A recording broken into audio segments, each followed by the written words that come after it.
What's up is down, what's left is right. Chasing stars and holding you.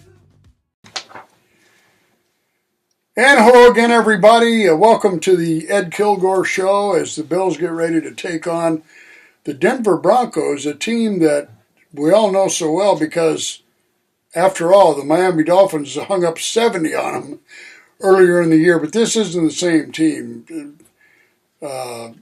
They're finally getting their act together. In fact, they held the Chiefs to 9 points. Now, that was at Mile High Stadium, but I don't know if they still call it Mile High Stadium. But anyway, it's Mile High Stadium to me. And they looked very good against the Chiefs' offense, although, to be fair, the Chiefs' offense isn't what it used to be right now either. Patrick Mahomes is having a good year, not a great year. So the Bills, 5-4, everybody's disappointed. What are they going to do? This is a game the Bills, without question, must win. They have to win it. Right now at 5-4, one of the big problems is all 4 losses have come against AFC teams. So really, to get into the playoffs, the Bills are going to have to win the AFC East. There's no other way around it. Now, the Dolphins are not invincible. You know, they're only a game ahead of the Bills, and should the Bills eventually beat them or be tied, then they would have the tiebreaker. So the division is not at all in the hands of the Dolphins just yet. The Patriots are pretty much out of it. And the Jets, who knows? They play that great D, but their offense is just very, very poor and unpredictable.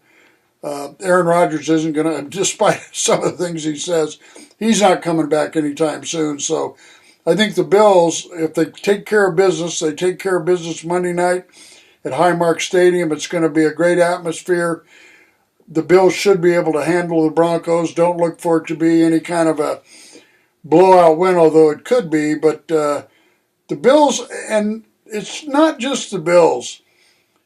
No team in the NFL right now is playing perfect football. The Eagles probably look about as good as anybody at this point.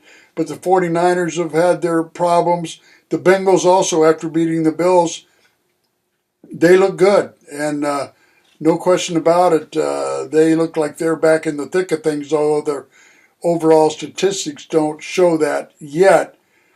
But I tell you what, they're pretty good. Now, before we go any further here, I would like to mention my sponsors, if you don't mind. And first of all, Atwell Eye Care. They are the official Bills optometrist, eye doctors, whatever you want to call them. I had cataract surgery done on both eyes a few months ago. And going into it, my left eye was like 20/230 or 230/20, however that works. And after my surgery, and I did both a couple weeks apart, no pain at all, in, out, and it was like a miracle. I now see 20/20 vision. I used glasses to read, but that's no big deal. But the Atwell Eye, I highly, highly recommend them. And then Blue Tusk Tech, they are in Orchard Park, and they're computer experts, whether you have a new one or use one like my old MacBook that I've got kind of fixed up now. They refurbished it, very reasonable. So Blue Tusk Tech in Orchard Park can take care of you. And then Global Vending Group, they are providing vending machines with books that are easily available all over the world. They have a program that is going all over the world to try to improve child literacy, and they're right here in Buffalo. So a big shout out to them. So a lot of Bills fans keep asking, what's wrong with the Bills? What's wrong with Josh Allen? What's wrong with the defense? Is it Ken Dorsey's fault? All of these things. It's none of these things, at least offensively. Josh Allen right now, a lot of fans don't realize this. He's having one of the best years of his career. The Bills' offense right now, 5th in scoring, and a lot of that is just they're averaging 26.7 points a game. Of course, we know the Dolphins are averaging over 30, but defensively, what are they? And will Tua last the rest of the season? I think that's a very valid question to make. But in terms of total touchdowns, start there. Who leads the NFL among quarterbacks for total touchdowns? Josh Allen has 24, 6 of them rushing. He has 9 interceptions. Mahomes, as an example, has 8 interceptions, but he also has 1 fewer touchdown. He has 17 touchdown passes. He has no touchdowns rushing. Now, that's a little bit misleading because his escapability and ability to make plays on the fly, as good as Josh Allen is, Mahomes is unequaled. He's the best in the business at turning nothing into something, and he's really difficult to corral for a sack. The Bills know that, and so does just about everybody else. Now, the big question everybody's asking about Allen, who, as I say, is the most productive quarterback right now in the NFL. And here's a stat. They call it the QBR. That's ESPN along with the NFL. It's a system. It's kind of complicated, but it takes everything, sacks and hurries and pressures and escapability and all these factors. They throw them into a pile, and the computer spits out the numbers. And who's number 1 in the QBR and of all the NFL quarterbacks? Josh Allen. Yep. He's got a rating of, 75.3. Brock Purdy of the 49ers is next, a little bit behind that. And then Mahomes comes in third. A lot of people are talking about Jackson as being Lamar Jackson as being the front runner for MVP. He has 9 touchdown passes. And yeah, the Ravens are off to a great start. They're 7-2, but I don't know how this conversation is going. But one of the things I've noticed is that all these national media, especially some of the local media, but the national media, they're just writing the Bills and Allen off like nothing. And it's really surprising to me because Allen, after all, he's 27 years old. Now, the Bills, obviously, because of the problems they've had on defense with injuries and a lot of other different issues, but mainly injuries, one of the reasons they've tried to minimize this, everybody wants a fast pace for Dorsey to run the offense fast, spread it out, let Josh throw it, let him run. Well, it's not quite that easy because back in the K-gun days of Jim Kelly, they had Bruce Smith. Well, the Bills don't have Bruce Smith now, and one of the ways to protect a defense is to limit the possessions against the defense. That's one of the things I think the Bills were trying to do by slowing things down a little bit, trying to mix the run and the pass a little bit better, having Allen shorter, quicker throws. But they're going to have to compromise here a little bit, and I think you're seeing that the Bills are going to have to let Josh Allen be himself a little more, run a little bit more when it's there, take advantage of openings if the linebackers aren't spying on him. Now, the Bengals did a good job of that, but a couple of times when they didn't, Allen spotted it and took off, and he scored a touchdown, as a matter of fact, on one of them. And then he pointed his finger and got 15 yards. I think that's ridiculous. I thought it was really pretty funny that he that he did that. But some of these commentators, like Colin Cowherd, he's okay. A lot of times he has interesting takes. He thinks of things from angles that others don't. But I heard him the other day say that he thought that age was catching up with Allen. Age? He's 27. He's coming into his prime. He's playing the best football of his life right now, despite a right shoulder injury that I'm sure is bothering him more than the Bills or Allen certainly will let on.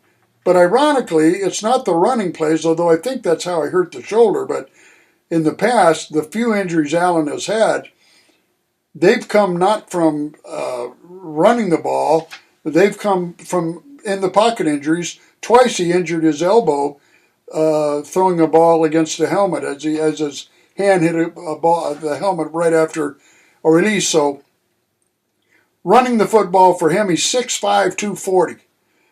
And bigger than a lot of these DBs that he runs into. But I don't think you're going to see Allen do any more of this hurdling stuff.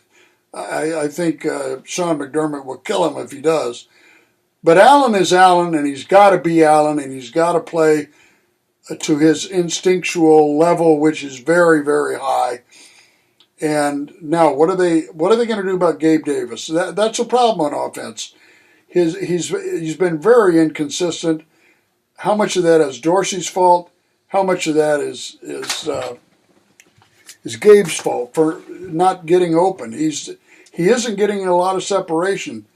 Luckily, Khalil Shakir has looked very, very good, and Dalton Kincaid, he's every bit as good as the hype was when the Bills took him late in the first round. And actually, it's kind of ironic that the injury to Dawson Knox has helped Kincaid get more targets, and he has been sensational. But the Bills' offense, which, by the way, fifth in scoring in the league, amazingly, the defense with all its problems is also fifth in scoring, allowing under 18 points per game. And that's a real credit to McDermott's defensive philosophy in my mind. And you saw that at Cincinnati, even though the Bengals ran up and down the field in the first half, some adjustments at the half and some better defensive play by the Bills. And the Bengals were held to just a field goal in the second half, and the Bills made a comeback that maybe without the Kincaid fumble or a better call here or there, the Bills might have been able to come out on top in this one. They didn't. So the facts of the matter, they're 5-4. Denver comes in 3-5, but on an upward plane. The Bills had a players-only meeting. I don't know what that means. Maybe a little bit of me says it might be a little bit of a panic move, and I hope that's not the case because they have great leadership. Diggs in there and Von Miller, who everybody says, I'm not seeing it with my own eyes, but everybody's saying that he's getting closer and closer to becoming the impact player that he was. But if he even gets a little bit of that back, the biggest problem with the Bills' defense, really, with the injuries and Milano missing in coverage, but it's been the pass rush. Rousseau has been playing with an injury. Oliver's been playing hurt. So they're not getting the pressure on the quarterback, and that affects everybody. Linebackers, secondary. One other question, speaking of defense, is Kaiir Elam a bust? He's on IR now. We don't know, but the Bills aren't going to trade him, so throw that out the window. But I guess the main point of what I wanted to get across to you today is that Josh Allen is not the problem. He's arguably, and even statistically, the best quarterback in the NFL right now.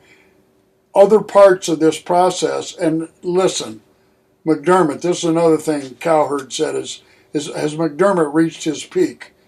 Has he reached his peak? He's, I think he hasn't turned 40 yet. He's 39 years old, and he has a tremendous one-loss record. He's been an outstanding head coach, not without some faults, gets a little conservative at times for my taste. But the Bills have a very bright young coach, still in his first job. Remember, with the Kansas City Chiefs, Andy Reid, it took him 15 years to win his first Super Bowl. He doesn't walk on water. He's a very, very bright coach, and I think the Bills have the right combination. Brandon Beane has made some mistakes as the general manager, but he's also made a real difference in the Bills' culture, and that comes from the top down. I think the Pagulas have a part in that as well. But I don't think it's time to just give up on the Bills. I also don't think it's time to start making wholesale changes. Keep the continuity. Brandon Beane is fine. He knows what he's doing. Sean McDermott is fine. Dorsey is improving. This is also his first taste of this, and he's got some added issues right now with trying to keep in mind the fact that the defense you can't keep putting them on the field with 3 and outs, so they've got to find that right mixture, and hopefully Monday night here against the Denver Broncos, that's going to happen. But thanks again for joining us. Once again, I want to thank Blue Tusk Tech and Atwell Eye Care and Global Vending Group for their fine work in the